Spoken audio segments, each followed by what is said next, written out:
Evangelio según San Mateo. Dijo Jesús a sus apóstoles: El que ama a su padre o a su madre más que a mí, no es digno de mí. Y el que ama a su hijo o a su hija más que a mí, no es digno de mí. El que no toma su cruz y me sigue, no es digno de mí. El que encuentre su vida, la perderá, y el que pierda su vida por mí, la encontrará. El que los recibe a ustedes, me recibe a mí, y el que me recibe, recibe a aquel que me envió. El que recibe a un profeta por ser profeta, tendrá la recompensa de un profeta, y el que recibe a un justo por ser justo, tendrá la recompensa de un justo. Les aseguro que cualquiera que dé a beber, aunque solo sea un vaso de agua fresca, a uno de estos pequeños por ser mi discípulo, no quedará sin recompensa. Hola amigos y amigas, se suele decir que el que se casa, casa quiere. O sea que quien quiere empezar una nueva familia necesita el desapego de la propia casa paterna. Hay un dicho italiano que recuerda que la casa de los hijos debe estar a la distancia que no llegue a verse el humo de la chimenea del hogar de los padres. El libro del Génesis, en el capítulo 2, dice: el hombre abandona, deja a su padre y a su madre y se une a su mujer. Incluso un día Jesús abandonó la seguridad que tenía en el hogar de Nazaret. Él va a decir: las zorras tienen sus madrigueras, las aves del cielo tienen sus nidos, pero el Hijo del Hombre no tiene dónde reclinar la cabeza. También Jesús dejó la familia. Cuando va a decir: ¿quién es mi padre? ¿Quiénes son mis hermanos? Y luego extiende la mano, señala a los discípulos y dice: estos son mi madre, mis hermanos. Aquellos que quieren seguir a Jesús, Él les pide la misma disponibilidad, el coraje para tomar vuelo hacia una realidad superior que, diríamos, introduce en un nuevo hogar, en una nueva familia, que es la familia de los hijos de Dios. Vamos al Evangelio de hoy. En el Evangelio de hoy se desarrollan algunos temas relacionados con el envío de los discípulos en misión. En la primera parte del Evangelio de hoy se presentan, diríamos, con toda crudeza, las exigencias del seguimiento de Jesús. Se solicita la renuncia de una radicalidad inaudita. Lo primero que exige Jesús del discípulo, que él va a llamar, es el desapego radical de sus afectos más íntimos y naturales, como el amor de los padres y de los hijos. Claro que Jesús no entra en competencia con los afectos humanos. Tampoco ha requerido ser el primero, el preferido o el absoluto entre los amores que vive una persona.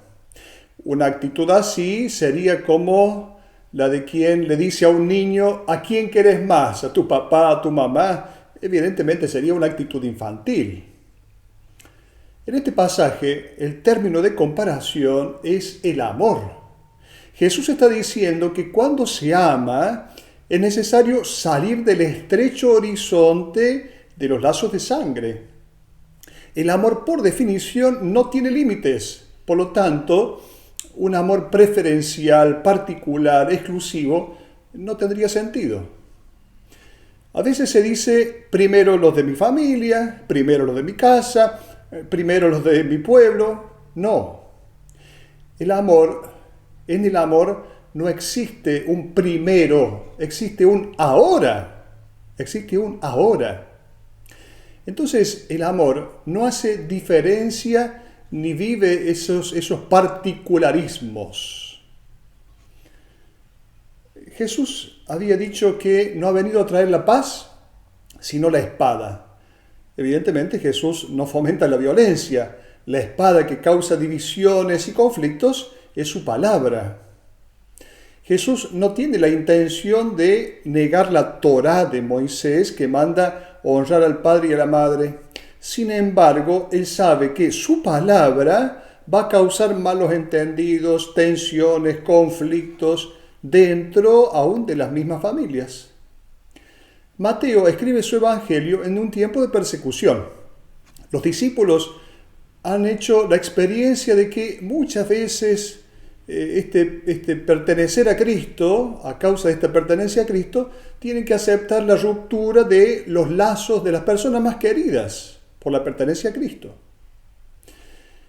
Y de hecho vemos, por ejemplo, los rabinos habían tomado la decisión de expulsar de las sinagogas, a excluir al pueblo del pueblo elegido, a los que se consideraban seguidores de Jesús, los cristianos, a los que se consideraban a Jesús como Mesías. Las consecuencias de esta exclusión fueron muy graves, dolorosas, no solo desde el punto de vista emocional, sentimental, sino también social y económico, entrando estos seguidores de Jesús en grandes desventajas.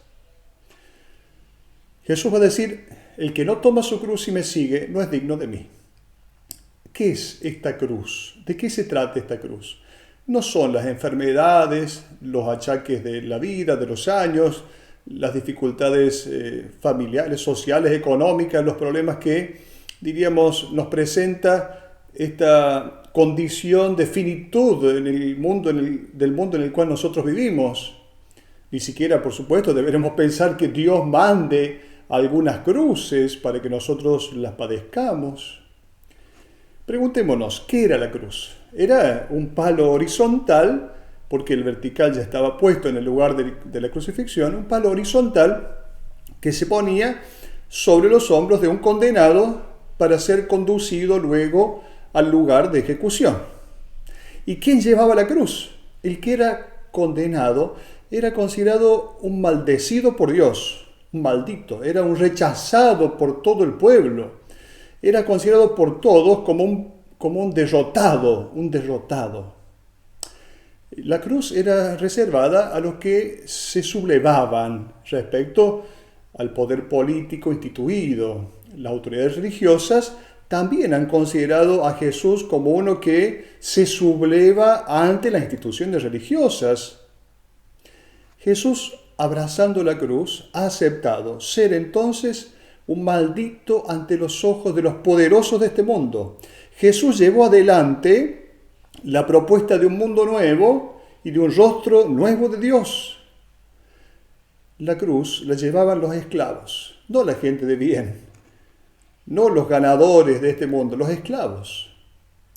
Por eso no habla Jesús de soportar las cruces, diríamos pruebas, que nos suceden, estas que llegan solas, que no se toman, que no se buscan, sino que invita a hacer una elección consciente de abrazar la propuesta que Él hace.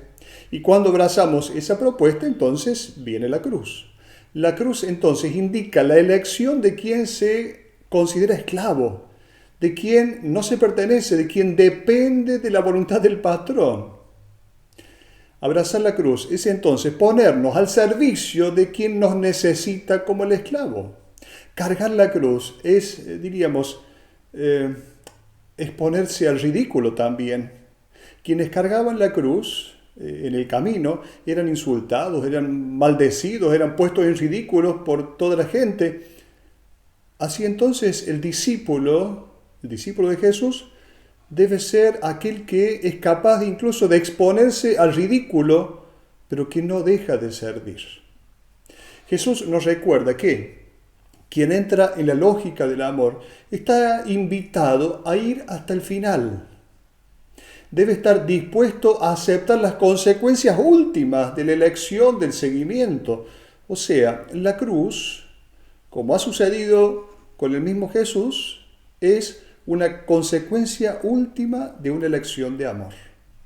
Tomar la cruz significa, en última instancia, aceptar que cada acto de amor tendrá sus consecuencias, pero al mismo tiempo nos llevará a encontrar luz, vida, fecundidad.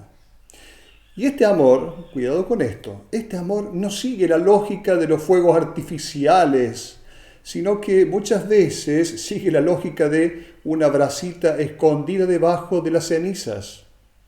el más pequeño gesto de amor puede hacer mover los astros, puede hacer volver a la vida existencias muertas. Hoy hay muchos escritos que hablan del amor a sí mismo, del cuidado a sí mismo, de la búsqueda de la propia felicidad, de la necesidad de satisfacer los propios deseos, pero raramente se dice que el secreto para ser feliz finalmente es hacer a otro feliz. Contrariamente, pareciera que se acepta con cierta facilidad que pasar por encima de los demás, pisándolos si fuera necesario, sería el camino del triunfo de la vida, de la realización de la vida. Y Jesús va a decir, el que encuentre su vida, la perderá. Y el que pierda su vida, por mí, la encontrará. El que encuentre. El verbo griego es eurisko, que significa conseguir, alcanzar, obtener. El que crea haber conseguido la felicidad en su vida, pero de acuerdo a los criterios de este mundo, la pierde. Y el que no se adhiera a los criterios de este mundo, que son el poder, el tener, el placer, la apariencia, entonces va a alcanzar la felicidad. En la última parte del discurso Jesús habla de personas que hay que recibir, que hay que acoger en la vida. En esta parte del texto vemos una gran confianza que Jesús pone en nosotros, sus discípulos, en quienes hemos hecho la elección de seguirlo. Si nosotros somos capaces, nosotros, hombres y mujeres, de dar nuestra vida, nuestro tiempo, nuestras capacidades por el bien de los demás, quien nos recibe la propuesta de Jesús. Por eso va a decir el texto, el que los recibe a ustedes, me recibe a mí. Y el que me recibe, recibe al que me envió. Los rabinos decían, el enviado por un hombre es como si fuera el mismo hombre. Jesús tenía la intención de afirmar la autoridad conferida por él a sus discípulos. En las palabras del discípulo resuena la voz del Maestro y a través de él resuena la voz del Padre, late el corazón del Padre. El que recibe a un profeta por ser profeta tendrá la recompensa de un profeta, y el que recibe a un justo por ser justo tendrá la recompensa del justo. ¿Quién es el profeta? Es el que habla en nombre de Dios. ¿Quién es el justo? Es el que vive la voluntad de Dios. Recibir a un profeta o a un justo significa aceptar su propuesta de vida, acoger y asimilar en la propia vida lo que se está proponiendo. ¿Hay acaso alguna recompensa más grande que esta? No, aquí está la recompensa. Les aseguro que cualquiera que dé de beber, aunque sea solo un vaso de agua fresca a uno de estos pequeños por ser mi discípulo, no quedará sin recompensa, va a decir Jesús.